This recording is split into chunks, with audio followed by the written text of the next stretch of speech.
بقول لك هاتي ايدك كده. ليه؟ هاتي ايدك بس. توعديني ان احنا اللي هنرتبط ولا هيبقى في بينا مشاعر، وان اللي هيحب التاني امه رقاصه. مهما حصل هنفضل صحاب للأبد. اكيد طبعا. طبعا. ايه ده؟ مين ده؟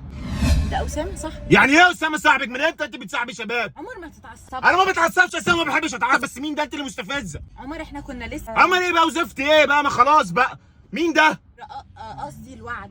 يعني بيبيع ايه اسامه ده؟ لا ده مش بيبيع حاجة، ده متخرج ومهندس وشغال في شركة انترناشونال. وبيحبك. ايه ده عرفت منين؟ انا مالي اصلا، احنا اصحابه بس. ايوه احنا اصحابه بس مالك بقى عمال تتك عليها قوي كده؟ لا انا ما بتكش. واضح. انا ما بتركش عليها خالص. لا ايه يا نيمو؟ عامله ايه يا حبيبتي؟ انا اللي مختفي برضه. لا لو كده ننزل بكره. خلاص ماشي، جمعي البنات ويلا بينا. يا شقيه انت. خلاص ماشي يا حبيبي، يلا سلام. لا بس بقى بس، يلا سلام. يلا عشان معايا ناس. سلام. كنت بتقولي ايه بقى؟ نيمو؟ ايه اللي اسم اللهبل ده؟